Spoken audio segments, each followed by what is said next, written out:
Inilah strategi khusus yang bisa dipakai Setan Merah untuk mempermalukan The Reds di Anfield.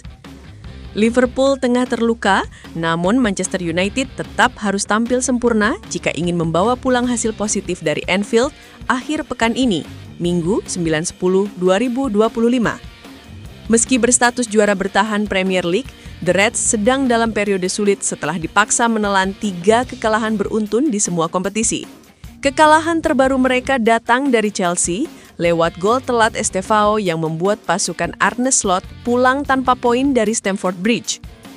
Sementara itu, Manchester United justru meraih kemenangan penting sebelum jeda internasional dengan menumbangkan Sunderland 2-0 di Old Trafford. Hasil tersebut sedikit meredakan tekanan yang mengarah kepada manajer Ruben Amorim. Kini, Amorim punya peluang untuk benar-benar membalikkan keadaan. Jika mampu menaklukkan Liverpool di Anfield, United bisa melonjak ke papan atas klasemen dan sekaligus memberi sinyal kebangkitan nyata di bawah kepemimpinannya. Virgil van Dijk mungkin masih dianggap salah satu bek terbaik dalam sejarah Premier League, tetapi performanya belakangan ini menunjukkan celah yang bisa dieksploitasi. Meski tetap tangguh dalam duel udara dan memiliki posisi yang luar biasa, bek asal Belanda itu kerap terlihat kurang agresif dalam situasi tertentu. Kombinasinya bersama Ibrahima Konate juga tampak kurang solid. Keduanya cenderung bermain rapat dan enggan berduel 1 lawan 1 dengan penyerang lawan. Pola ini bisa dimanfaatkan oleh trio depan United, yakni Bryan Mbeumo, Matheus Cunha, dan Benjamin Sesko untuk menarik perhatian bek Liverpool dan menciptakan ruang bagi Bruno Fernandes atau Mason Mount untuk menusuk ke area berbahaya.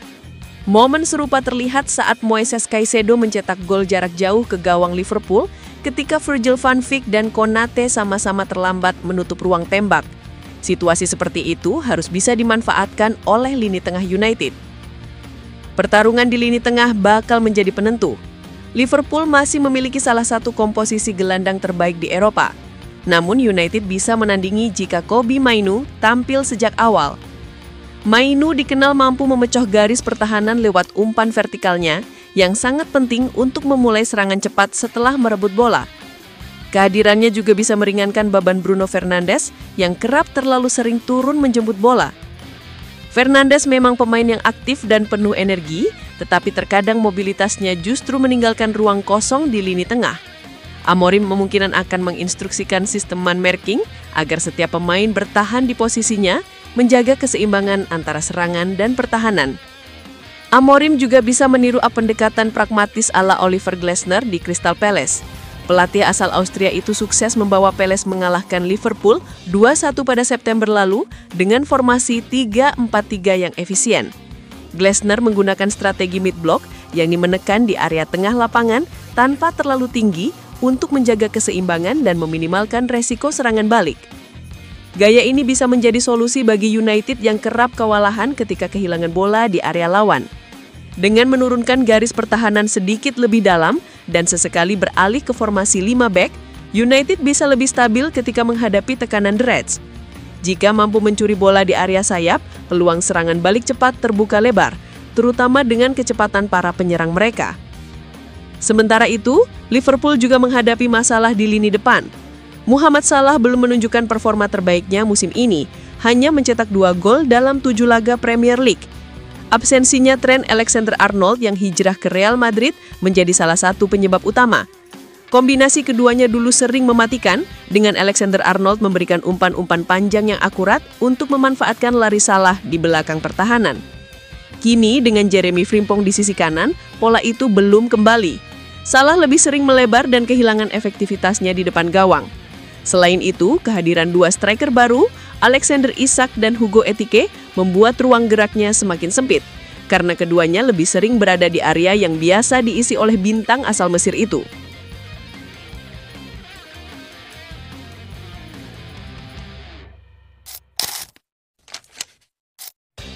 Jude Bellingham berpeluang tinggalkan Real Madrid, Manchester United, dan Liverpool disebut-sebut. Jude Bellingham bergabung dengan Real Madrid dari Borussia Dortmund dengan nilai transfer mencapai 115 juta pounds pada musim panas 2023. Sejak itu, ia telah membuktikan dirinya sebagai salah satu gelandang muda terbaik di dunia sepak bola. Bellingham pernah dinobatkan sebagai pemain terbaik La Liga musim ini dalam debutnya di Real Madrid. Pemain 22 tahun ini sudah berkontribusi dengan 23 gol dan 13 assist di semua kompetisi untuk membantu raksasa Spanyol tersebut memenangkan gelar Liga dan Liga Champions. Namun, musim lalu, pemain internasional Inggris ini tidak mampu mengangkat trofi bergengsi bersama Los Blancos. Sejak itu, ia mengalami awal musim yang terganggu karena cedera. Hanya menjadi starter 1 kali dari 4 penampilannya di La Liga. Bellingham baru-baru ini tidak masuk dalam skuad Inggris asuhan Thomas Tuchel. Akibatnya, masa depan sang gelandang di level klub kini dipertanyakan setelah Xabi Alonso mengambil alih kendali di Santiago Bernabeu. Football Insider melaporkan bahwa sejumlah klub Inggris sedang memantau situasi Bellingham. Namun, mantan pencari bakat Liga Primer Mick Brown mengklaim bahwa bintang kelahiran Birmingham tersebut tetap bertekad untuk bertahan di Madrid dan akan memperjuangkan tempatnya di level domestik dan internasional. Brown yang menghabiskan lebih dari 1 dekade sebagai kepala pencari bakat Manchester United, mengklaim bahwa kepindahan Bellingham ke Liga Inggris di masa depan tidak dapat sepenuhnya dikesampingkan. Tetapi, fokus utamanya adalah mewakili Real Madrid. Pindah ke Liga Inggris akan selalu menjadi kemungkinan baginya. Tetapi Bellingham fokus untuk kembali bermain secara reguler dan bermain baik untuk Real Madrid. Cedera ini sedikit menghambatnya, jadi dia tidak langsung masuk kembali ke dalam skuad, entah karena masalah kebugaran atau hal lain. Menurut Brown, ada dugaan dia belum berhasil beradaptasi dengan gaya bermain tim. Tetapi Bellingham tetap pemain yang sangat berbakat. Jadi saya yakin itu tidak akan lama. Saya perkirakan fokus penuhnya akan tertuju pada bermain baik untuk Madrid dan saya akan terkejut jika dia mempertimbangkan kemungkinan pindah saat ini, katanya. Namun menurut pengalaman saya, ada batasan yang sangat tipis antara pemain yang bermain di puncak performanya dan pemain yang bisa membuat perbedaan dan membalikan keadaan, ujar Brown.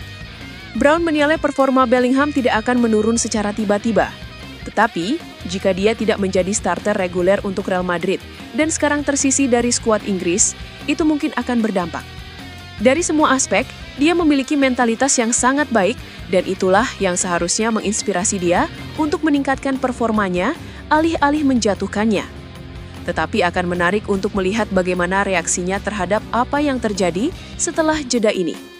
Bellingham masih terikat kontrak hingga Juni 2029 dan Real Madrid diperkirakan tidak akan menerima tawaran untuk pemain nomor 5 mereka, yang diperkirakan akan bernilai lebih dari 115 juta pounds yang mereka keluarkan untuk mengontraknya lebih dari 2 tahun lalu.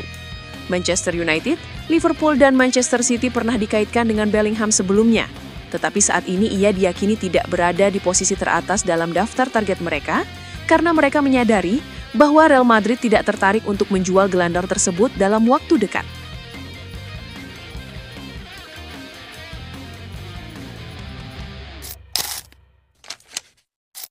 Mohon doa dan dukungannya untuk Manchester United dengan mengetik amin di kolom komentar. Mudah-mudahan Manchester United tahun ini dan selanjutnya bisa lebih baik lagi dari hari ini. Amin.